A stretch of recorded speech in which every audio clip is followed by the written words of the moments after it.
My dear students, आज हम पढ़ेंगे, कल हमने बात की थी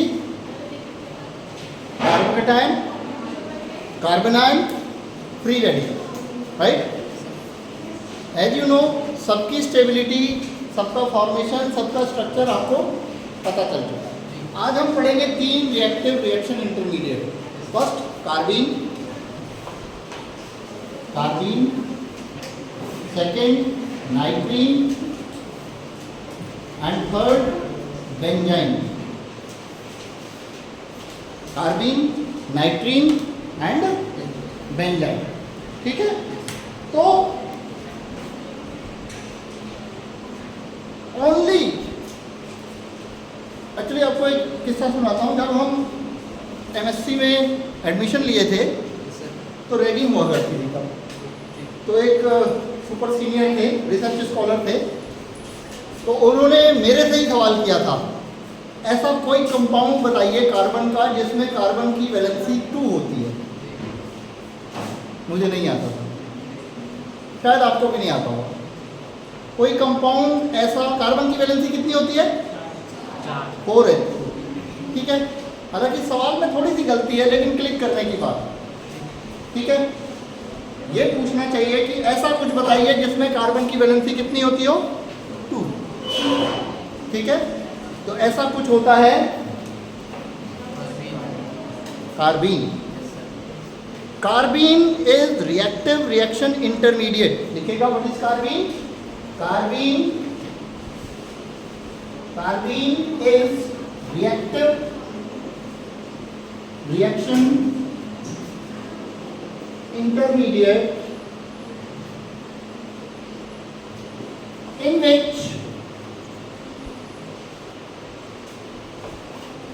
which carbon have 2 bond pairs and 1 lone pair। Bond कितने हैं? 2। ये कोई कंपाउंड नहीं है सच, ठीक है। मैं समझ इसीलिए नहीं पाया था क्वेश्चन में गलती थी। अगर आप ये पूछें कि कुछ ऐसा बताइए जिसमें कार्बन की वैलेंसी क्या होती है? 2 होती है, दैट इज कार्बीन। कार्बीन कैसे बनती है इसको समझ लेते हैं। If we have this type of compound, do you know this compound?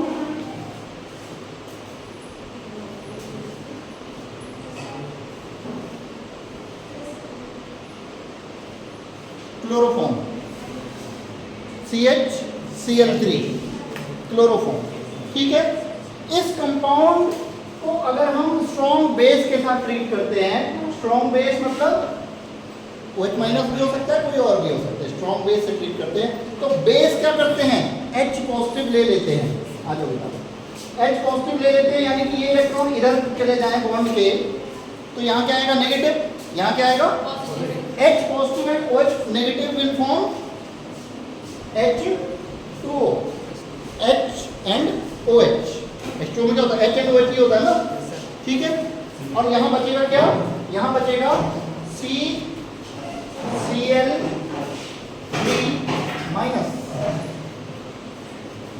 क्या आप समझे?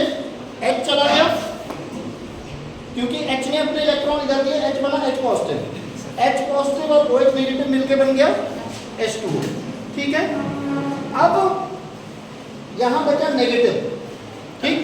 अब क्या हो, अगर ये क्लोरीन एज Cl- निकल जाए, क्लोरीन एज Cl- निकल जाए, तो माइनस चार्ज तो क्लोरीन ले गया, ठीक है। यहां बचा क्या? CCl2। क्या बचा? CCl2 having a lone pair of electron, this species is called डाइक्लोरोकार्बीन।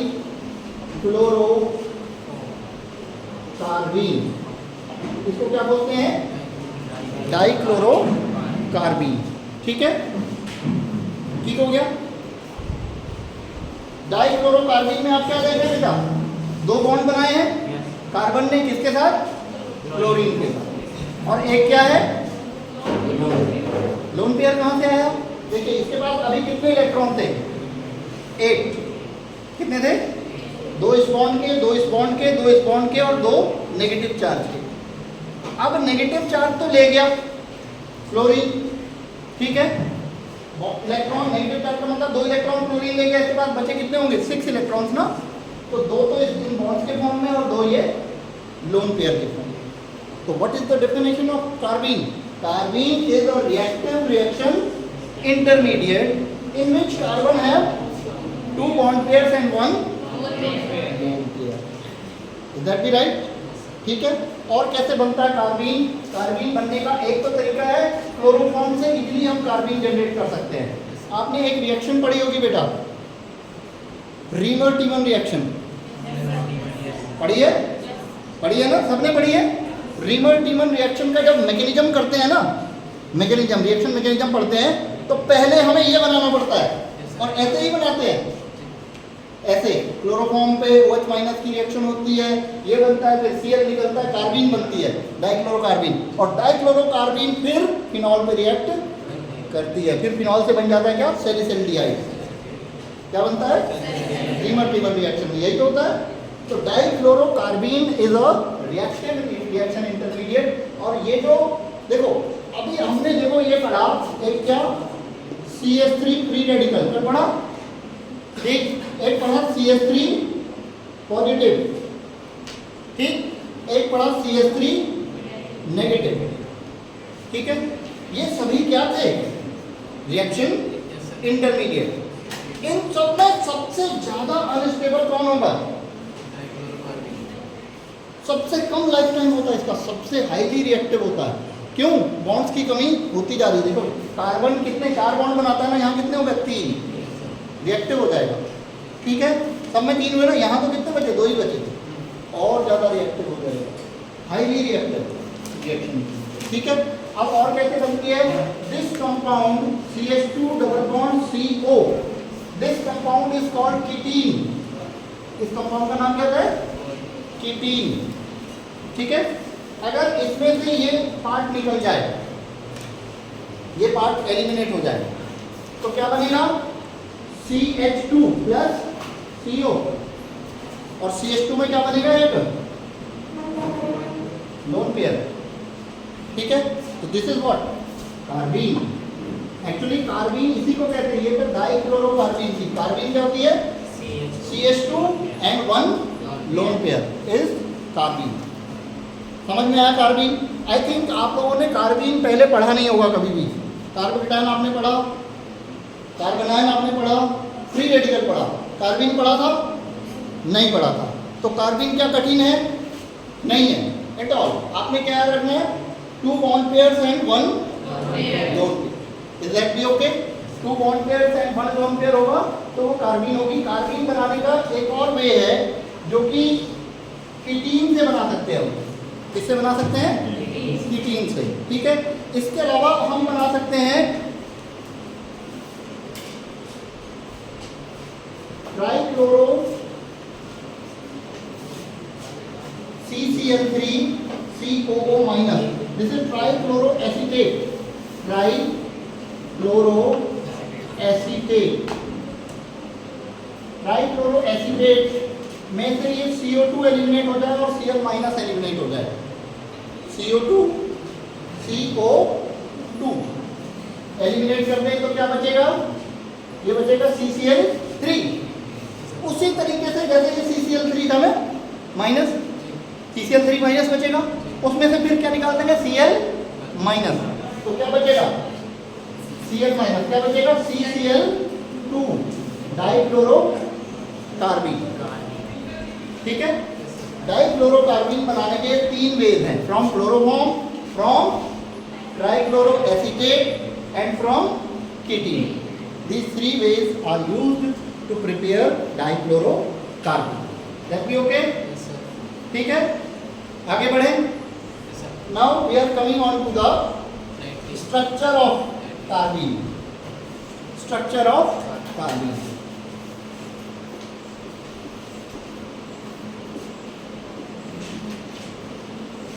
My dear students, carbene attains two different structures. Carbene के दो अलग अलग तरह के स्ट्रक्चर्स होते हैं। जब वो बनती है जस्ट तब अलग होती है, और बनने के बाद फिर अलग हो जाती है। कैसे देखें, एक को कहते हैं हम सिंगलेट कार्बिन, सिंगलेट कार्बिन, और दूसरे को बोलते हैं हम ट्रिपलेट कार्बिन। सिंगलेट कार्बिन मैंने आप लोगों को वो पढ़ाया ना, स्पिन मल्टीप्लिसिटी। स्पिन मल्टीप्लिसिटी याद है? जब हम हंस rule of maximum multiplicity structure of atom में पढ़ रहे थे तो स्पिन माइक्रोस्टेट्स पढ़ी थी, singlet state, doublet state, triplet state, ऐसे पढ़ा था ना। स्पिन मल्टीप्लिसिटी होती है, नंबर ऑफ अनपेयर्ड इलेक्ट्रॉन जितने हो उसके हिसाब से कैलकुलेट करते हैं स्पिन मल्टीप्लिसिटी। तो जो आपका ये जो कार्बिन बना Cl2 है, हम CH2 ले लेते हैं, CH2, ये इसका स्ट्रक्चर अगर सिंगलेट फॉर्म में होता है तब तो ये जो दोनों इलेक्ट्रॉन हैं ये लोन पेयर के फॉर्म में रहते हैं एक साथ। लोन पेयर के दोनों इलेक्ट्रॉन एक ही ऑर्बिटल में, उसको बोलते हैं सिंगलेट कार्बिन। लेकिन अगर लोन पेयर के दोनों इलेक्ट्रॉन अलग अलग ऑर्बिटल्स में चले जाते हैं तो उसको बोलते हैं ट्रिपलेट कार्बिन। मीन्स दो इलेक्ट्रॉन हैं वो पेयर्ड भी हो सकते हैं और अनपेयर्ड भी, अलग अलग। अगर अनपेयर्ड रहते हैं तो मल्टीप्लिसिटी 3 आती है, उसको बोलते हैं ट्रिपलेट कार्बिन। और अगर एक साथ पेयरिंग में रहते हैं तो उसको बोलते हैं सिंगलेट कार्बिन। तो अब इसका स्ट्रक्चर बना देता हूँ, देखो कैसा होता है। CH ये, और एक एम्प्टी ऑर्बिटल रहता है इसमें। एक क्या रहता है? Empty orbital. कार्बन के ऑर्बिटल कितने होते हैं? 4 होते हैं ना, ठीक है। यहाँ हाइब्रिडाइजेशन जो होता है वो होता है sp2। Hybridization is sp2। तो जो इसका शेप होगा वो क्या होगा बेटा बताए? Hybridization is sp2, 2 bond 1 lone pair. क्या शेप होगा?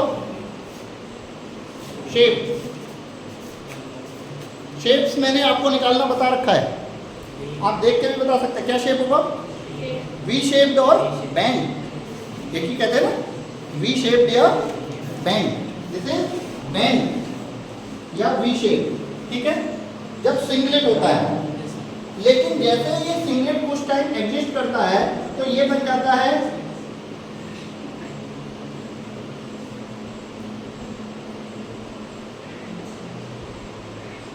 ऐसे, ऐसे भी बना सकते हैं। ये लोन पेयर को हम ऐसे बना देते हैं। अब आप समझ गए होंगे ये क्या है? ट्रिपलेट कार्बिन है, जो अनपेयर्ड इलेक्ट्रॉन थे दोनों डिफरेंट ऑर्बिटल्स में, ठीक है, 2 इलेक्ट्रॉन। तो यहाँ हाइब्रिडाइजेशन होता है sp, और sp होगा तो जो शेप क्या होगा बेटा? sp होगा और 2 बॉन्ड है तो शेप क्या होगा? लीनियर। sp के केस में लीनियर होता है ना, 2 बॉन्ड है तो क्या होगा? लीनियर। तो ये होता है लीनियर, और ये होता है बैंड। तो ध्यान दे बेटा, कभी भी आप हंस रूल पढ़ा है ना आप लोगों ने? हंस रूल क्या कहता है? अगर 2 ऑर्बिटल हैं आपके पास तो इलेक्ट्रॉन दोनों अलग अलग में रहना पसंद करेंगे, ज़्यादा स्टेबल होंगे। यहाँ क्या है? ऑर्बिटल तो थे हमारे पास लेकिन दोनों एक ही में थे ना। तो triplet कार्बिन is more stable then singlet कार्बिन। Hence जैसे ही कार्बिन बनती है वो कैसी बनती है? सिंगलेट। लेकिन कुछ टाइम एग्जिस्ट करने के बाद वो किस स्टेट में आ जाती है? ट्रिपलेट, क्योंकि triplet state is more stable. This is less stable and this is more stable. समझ में आया बेटा? समझ में आया सबको? अब इसको हम सिंगलेट क्यों कह रहे हैं? जो टोटल स्पिन है, जो अनपेयर्ड इलेक्ट्रॉन है या नहीं है, इससे निकालते हैं। क्या इसमें आपको कोई अनपेयर्ड इलेक्ट्रॉन दिख रहा है? नहीं, 2 इलेक्ट्रॉन है, दोनों क्या है? पेयर्ड है। तो टोटल स्पिन क्या होगी? 0। क्या होगी? स्पिन 0। S इक्वल टू 0 होगा तो मल्टीप्लिसिटी M इक्वल टू होता है 2s प्लस 1। तो 2 × 0 प्लस 1 इक्वल टू 1। इसलिए मल्टीप्लिसिटी क्या है? 1। तो इसको क्या कहा? सिंगलेट। यहाँ स्पिन कितनी होगी? 1/2, 1/2 कितनी हो जाएगी? 1। कितनी होगी? 1। तो S की वैल्यू यहाँ 1 रख के तो वैल्यू कितनी आएगी? 3। इसलिए इसको क्या कहा? Triplet state. जब दो इलेक्ट्रॉन अनपेयर्ड हो जाते हैं दैट बिकम्स ट्रिपलेट स्टेट, और जब दोनों पेयर हो जाते हैं दैट बिकम्स। तो हमने जो डेफिनेशन दी थी उसमें ये कहा था कि लोन पेयर होता है, लोन पेयर होता है, लेकिन वो बाद में अनपेयर भी होता है, स्ट्रक्चर से रहता है। ठीक है, कार्बीन में लोन पेयर रहता है लेकिन वो सिंगलेट स्टेट में होता है, ओनली ट्रिपलेट स्टेट में नहीं होता है। और स्टेबिलिटी का इसका ये है, किसी और से कंपेयर नहीं कर सकते, स्टेबिलिटी का ये है कि ये जो है सिंगलेट जो है लेस स्टेबल होती है और ट्रिपलेट जो होती है मोर स्टेबल होती है। लेकिन अगर हम कंपेयर करें इन दो को, थोड़ा ध्यान देते हैं, हमारे पास यहाँ दो कार्बीन बनी है, एक तो ये है बच्चों ये वाली, और एक क्या है ये। तो यानी कि हम कंपेयर करना चाहते हैं CH2 कार्बीन, नॉर्मल कार्बीन और डाइक्लोरो कार्बीन। तो आप देर क्या मुझे बता सकते हैं कि इन दोनों में से कौन ज़्यादा स्टेबल होगी? CH2 कार्बीन मोर स्टेबल होगी या Cl2 कार्बीन मोर स्टेबल होगी? CH2 मोर स्टेबल होगी। रीजन भी स्पेसिफाई करिए। तो पहले हमें ये जानना पड़ेगा why it is less stable. Why it is less stable? Charge तो कोई है नहीं, क्यों होगी ये लेस स्टेबल? बताएं पीछे। क्योंकि इलेक्ट्रॉन डेफिशिएंट है। कितने इलेक्ट्रॉन है? 6 इलेक्ट्रॉन डेफिशिएंट है। इलेक्ट्रॉन्स की इसमें क्या है? कमी है। तो इलेक्ट्रॉन की अगर कमी है तो इलेक्ट्रॉन अगर कहीं से मिले तो ये स्टेबलाइज होगी और कहीं को जाएं तो ये डिस्टेबलाइज होगी। And you know that Cl और C, अगर ये आपका ये है, इसका इफेक्ट क्या होता है? ये जो मॉलिक्यूल है CCl2 में क्लोरीन का आई इफेक्ट क्या होता है? प्लस होता है माइनस होता है? क्लोरीन का प्लस आई इफेक्ट होता है, माइनस आई इफेक्ट होता है? माइनस आई होता है ना। तो ये इलेक्ट्रॉन लेगा या देगा? लेगा। और ये कार्बन ऑलरेडी इलेक्ट्रॉन डेफिशिएंट है, और क्लोरीन और भी इलेक्ट्रॉन विड्रॉइंग नेचर का है। अब मुझे बताइए ये ज़्यादा स्टेबल होगा ये ज़्यादा स्टेबल। क्यों? क्योंकि minus I effect of chlorine will make it unstable, more unstable, ज़्यादा अनस्टेबल बना देगा। तो this is more stable then. ठीक है, डाइक्लोरोकार्बीन नॉर्मल कार्बीन से कम स्टेबल होगी। अब अगर हम देखना चाहें R2C, ये डाई एल्काइल कार्बीन है, डाई एल्काइल कार्बीन। समझे? डाई एल्काइल कार्बीन का मतलब RCR, हमने H हटा के उनके बदले क्या लगा दिया? Alkyl group. एल्काइल ग्रुप का आप जानते हैं कैसा इफेक्ट होता है? आई क्या होता है? प्लस होता है। क्या होता है? प्लस। तो अब अगर आप कंपेयर करोगे इसको और इसको तो कौन ज़्यादा स्टेबल होगा? ठीक, तो पूरा मैं ऑर्डर बता दूँ। अब आपको स्टेबिलिटी का ऑर्डर बता दूँ। आपको आई इफेक्ट से एक्सप्लेन करना है कि देखिए अगर आपके पास है R2C carbene, di alkyl carbene, RHC and CH2 and CCl2, ये सबसे ज़्यादा स्टेबल होगी। देखिए यहाँ हमने दोनों R रखे थे, यहाँ एक R और एक H। ठीक है, ऐसे भी लिख सकते हैं इसको। देखिए ऐसे लिख देते हैं, आप ज़्यादा समझ में आएगा। तो ये ज़्यादा स्टेबल होगी, ये कम, और ये सबसे। तो order of stability of carbene. कोई दिक्कत? समझ में आया? आगे बढ़ें। Now coming on to the nitrene, coming on to the nitrene. ठीक है, हटा दो ये, इधर का मिटा देते हैं।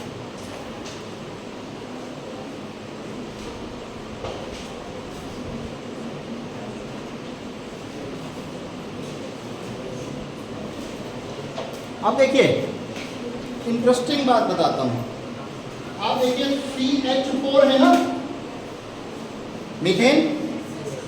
ठीक है, इससे हमने दो बॉन्ड हटा दिए और ये बना दिया। ये क्या बन गया? कार्बीन बना। ऐसे ही इसका एनालॉगस क्या होता है? NH3। क्या होता है? NH3 होता है ना, 2 बॉन्ड हटा दीजिए, 2 बॉन्ड हटा दीजिए, क्या बचेगा खाली NH, नाइट्रीन। समझ गए? कठिन है? बिल्कुल भी कठिन नहीं है। नाइट्रीन जो है आपका नाइट्रोजन एनालॉग ऑफ कार्बीन है। नाइट्रीन क्या है? नाइट्रोजन एनालॉग ऑफ कार्बीन, मतलब कार्बीन का ही नाइट्रोजन के रूप में दूसरा रूप है। लेकिन कार्बन की वैलेंसी क्या होती है? 4। 2 हटा दी तो 2 के बदले बन गया एक लोन पेयर और 2 बॉन्ड बचे। लेकिन नाइट्रोजन की वैलेंसी कितनी होती है? 3। 2 हटा दी, उसके बदले बन गया एक लोन पेयर, वैलेंसी बची कितनी? 1। तो अब इसकी डेफिनेशन क्या देंगे हम नाइट्रीन की? क्या देंगे? उसी के पैरेलल, किसके पैरेलल? कार्बीन के पैरेलल। क्या लिखेंगे? क्या थी कार्बीन की डेफिनेशन? नाइट्रीन, नाइट्रीन इज, हाँ, नाइट्रीन is reactive reaction intermediate in which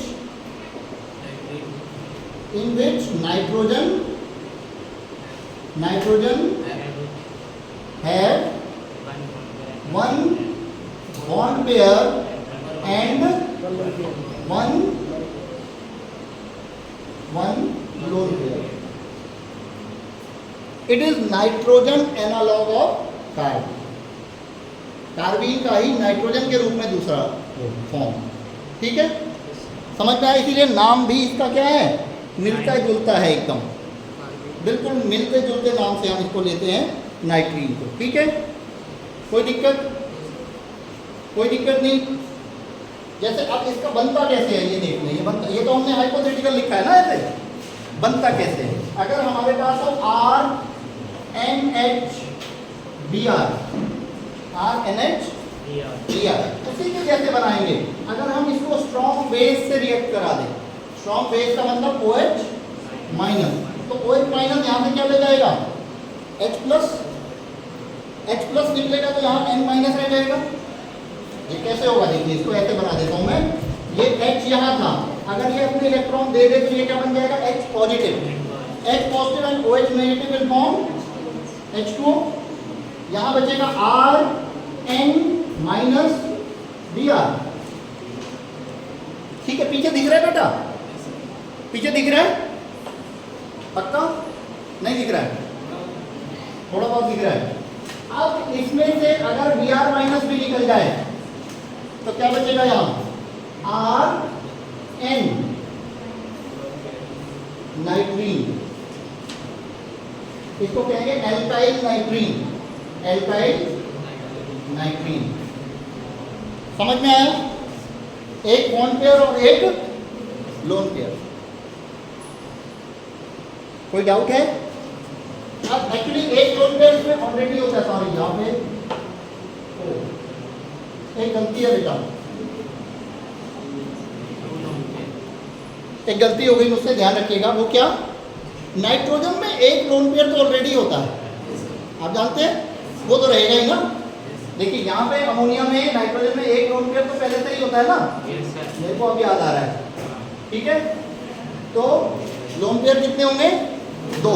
आप ठीक कर लेना, ठीक कर लोगे। 2 lone pair, 1 bond pair and 2 lone pair. कोई दिक्कत? यहाँ पे 2 लोन पेयर होते हैं इसमें, क्योंकि एक लोन पेयर तो नाइट्रोजन में पहले से ही रहेगा ना, पहले से ही होगा। ठीक है, 2 लोन पेयर। कोई दिक्कत? समझ में आया? अब इसके स्ट्रक्चर की बात करते हैं। How it is formed? It is formed from amine. Amine पे स्ट्रॉन्ग बेस की रिएक्शन होती है तो क्या बनता है? नाइट्रीन। और उसकी तरह ही जैसे, अच्छा ये बताइए, CH2 ये जो है कार्बीन, इसी के कंपैरिजन में NH ये क्या है? नाइट्रीन। क्या है? नाइट्रीन है ना। 2 लोन पेयर हो जाएंगे। ठीक है, अब ये मुझे बताइए कि इसमें इलेक्ट्रॉन 6 हैं, इसमें भी इलेक्ट्रॉन क्या है? 6 हैं वैलेंस शेल में। तो ये इलेक्ट्रोफाइल होंगे या न्यूक्लियोफाइल होंगे? Will they behave like an electrophile or nucleophile?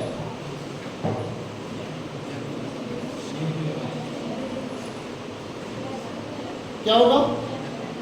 Electrophile होगा, बिल्कुल। क्या होगा? Why electrophile? Because this is electron deficient species.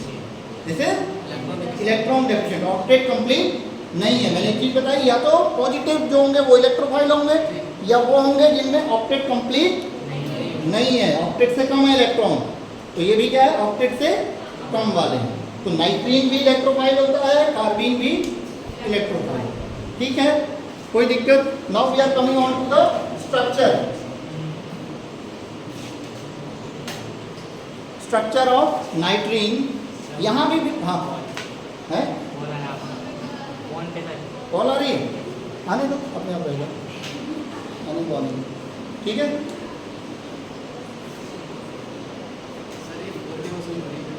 हैं? हाँ, कोई बात नहीं, कोई बात नहीं, स्पेस बहुत है मेरे को। ठीक है, अब हम बात करते हैं स्ट्रक्चर की।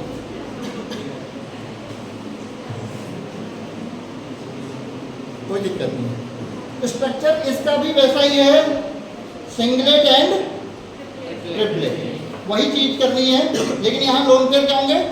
दो। ठीक है, सिंगलेट स्टेट भी होगी और ट्रिपलेट स्टेट भी होगी। देखिए कैसे होगी, इसको देखते हैं। एक लोन पेयर तो ऑलरेडी है ही इसमें, R N, और एक लोन पेयर ये और दूसरा लोन पेयर ये, एक लोन पेयर और दूसरा लोन पेयर। ठीक, यहाँ हाइब्रिडाइजेशन क्या होगा? sp2, और शेप क्या होगा? लीनियर, क्योंकि दो लोन पेयर हो गए और एक ही बॉन्ड है, तो this will be linear. Very good. ठीक है, अब यहाँ क्या होगा? R एक लोन पेयर को लीनियर में आएगा और एक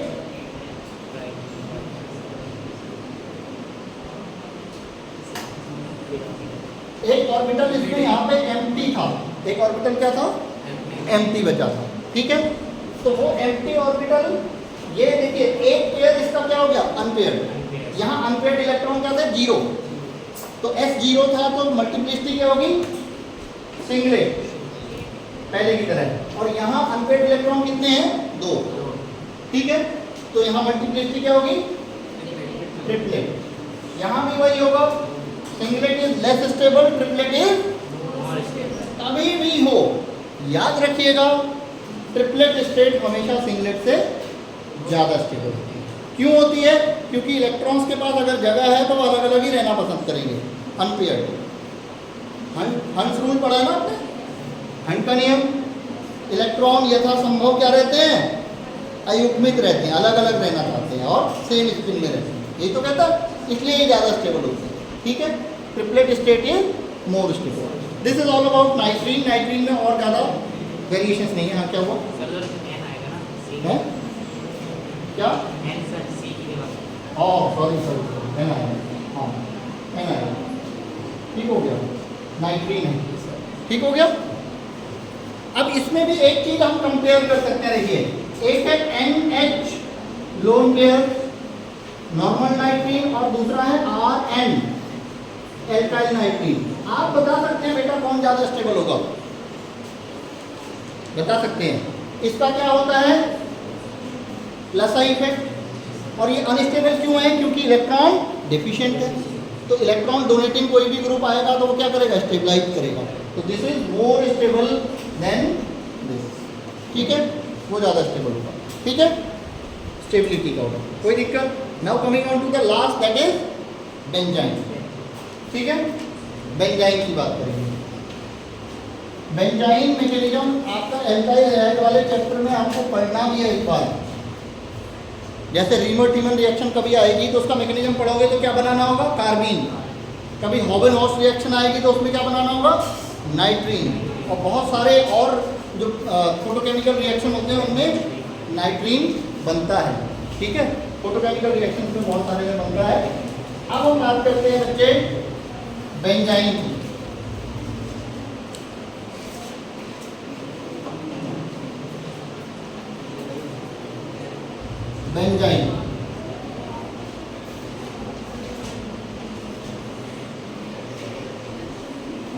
बेटा this is benzene, Yes, sir.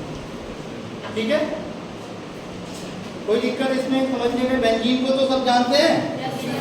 अब अगर यहाँ कुछ जुड़ा है, यहाँ जो जुड़े हैं उनको हटा दें, उसके बदले यहाँ बन जाए एक और बॉन्ड, तो यहाँ क्या हो गया? ट्रिपल बॉन्ड ना, क्या हो गया? Triple bond. और ट्रिपल बॉन्ड को हम क्या बोलते हैं? आइन, Ine. एन इन आइन। बेंजीन को तो बेंजीन बोलते हैं। क्या होगी बेंजीन में? एक बन जाए क्या? ट्रिपल बॉन्ड, तो इसको क्या बोलेंगे? Benzyne. Benzene. Benzene is benzene having a triple bond. Benzene में जब एक ट्रिपल बॉन्ड बन जाए तो उसको क्या बोलते हैं? Benzyne. बेंजाइन। कोई दिक्कत? This is not a compound, this is also reactive Reaction. reaction intermediate. It is highly reactive reaction intermediate. Highly reactive reaction intermediate.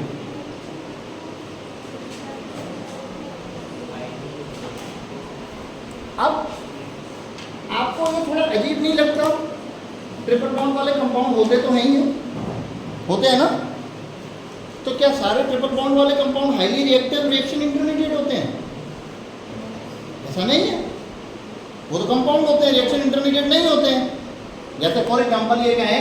CH triple bond CH, this is a compound, this is not reaction intermediate, ये होता है, ठीक है?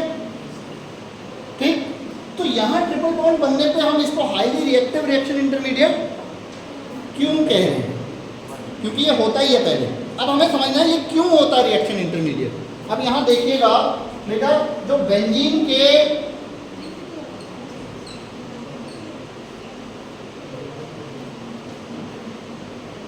जो bonds होते हैं उसको समझते हैं हम। यहाँ पे ये जो कार्बन है, ये कार्बन क्या है? sp2 hybrid. क्या है? क्या है? sp2 hybrid. और sp2 hybridization is trigonal planar. क्या होता है? ये sp2 है, क्या है? और ये भी क्या है? sp2, ठीक है? तो इसके तीनों जो बॉन्ड होंगे वो किस में होंगे? ट्राइगोनल प्लेन में होंगे। यानी कि इस वाली सिचुएशन को मैं बना रहा हूँ, ये जो ये हैं ये ट्राइगोनल प्लेन में होंगे, यानी कि ऐसे होंगे। ये इसका जो अनपेयर्ड ये जो इलेक्ट्रॉन होंगे ये किस फॉर्म में होंगे? ट्राइगोनल प्लेन में। ये इसको मैं इस वाले पार्ट को बना रहा हूँ खाली। अगर ये दो सिग्मा बॉन्ड हटा के इनको हम कहें कि पाई बॉन्ड बनाए, तो इनको क्या करना पड़ेगा? साइड वाइज ओवरलैपिंग करनी पड़ेगी ना?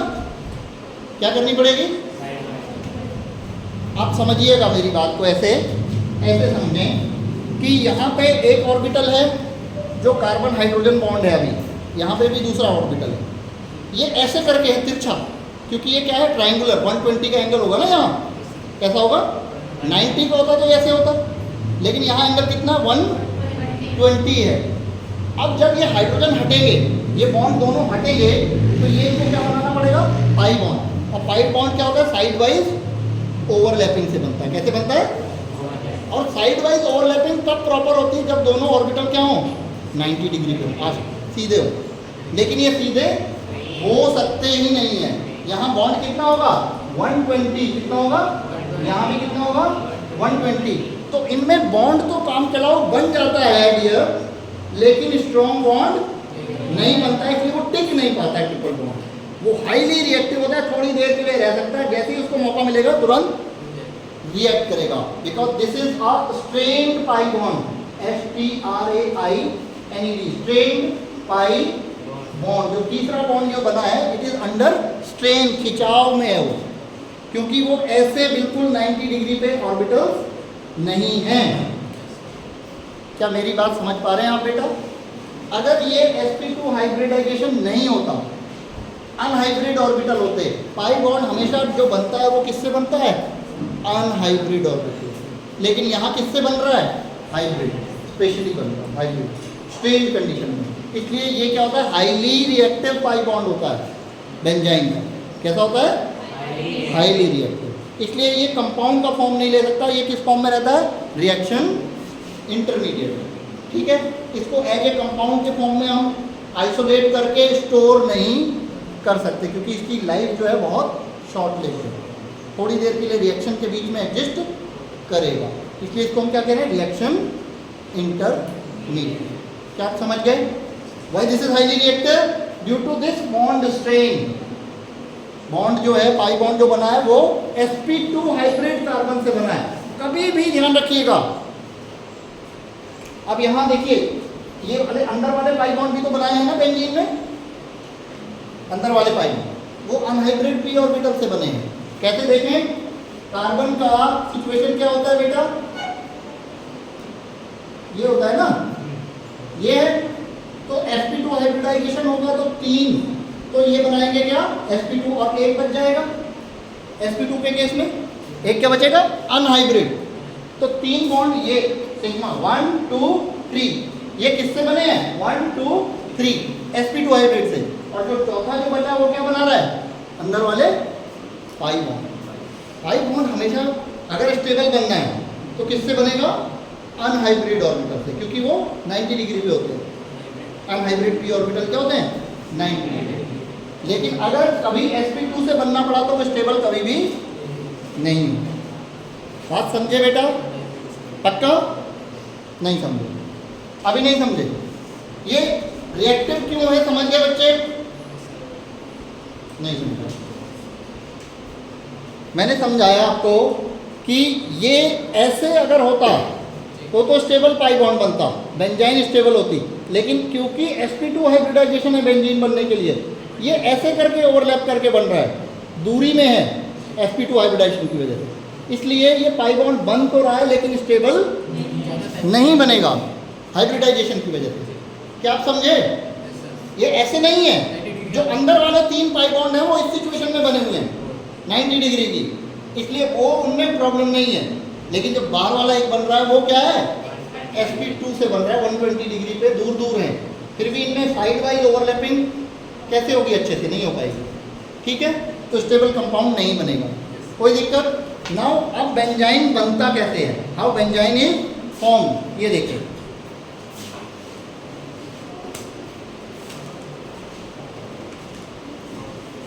फॉर्मेशन ऑफ बेंजाइन, देखिएगा, फॉर्मेशन ऑफ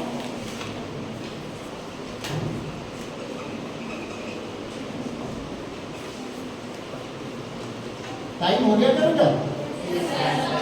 अच्छा, बस 1 मिनट, थोड़ा सा टाइम लूंगा। फॉर्मेशन ऑफ बेंजाइन, अगर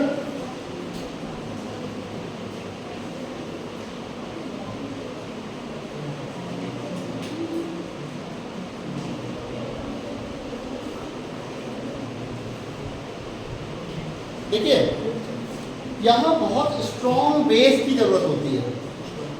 किसकी जरूरत होती है? बहुत स्ट्रॉन्ग बेस। जैसे OH माइनस बेस होता है ना, NH2 माइनस उससे भी स्ट्रॉन्ग बेस होता है, NH2 माइनस उससे भी ज़्यादा स्ट्रॉन्ग बेस होता है। तो ये H अगर यहाँ अपने इलेक्ट्रॉन दे तो यहाँ क्या हो जाएगा, नेगेटिव लिया जाएगा तो पॉजिटिव। H पॉजिटिव और NH2 नेगेटिव क्या बना दें, माइनस NH3, क्या हो जाएगा, माइनस NH3 हो जाएगा। ठीक है, माइनस NH3 हो जाएगा तो यहाँ क्या बचेगा, यहाँ बचेगा आपके पास नेगेटिव एंड Cl और ये। ठीक है, ठीक है।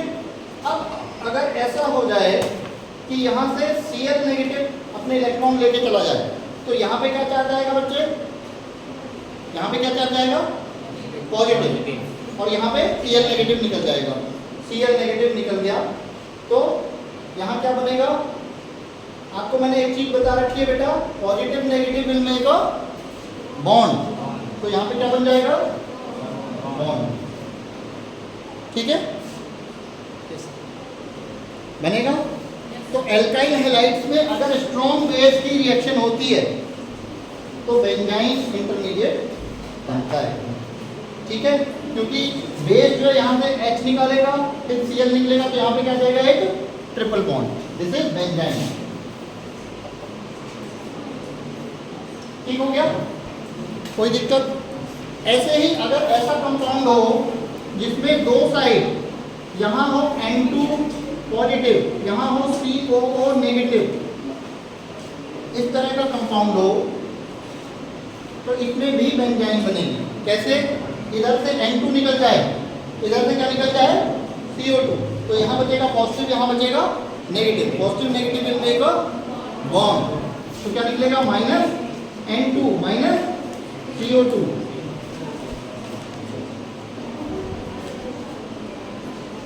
बेंजाइन, क्या आप समझे? ठीक है, इतना ही है। बेंजाइन की स्टेबिलिटी में कंपैरिजन की कोई वो नहीं है कंडीशन, ठीक है।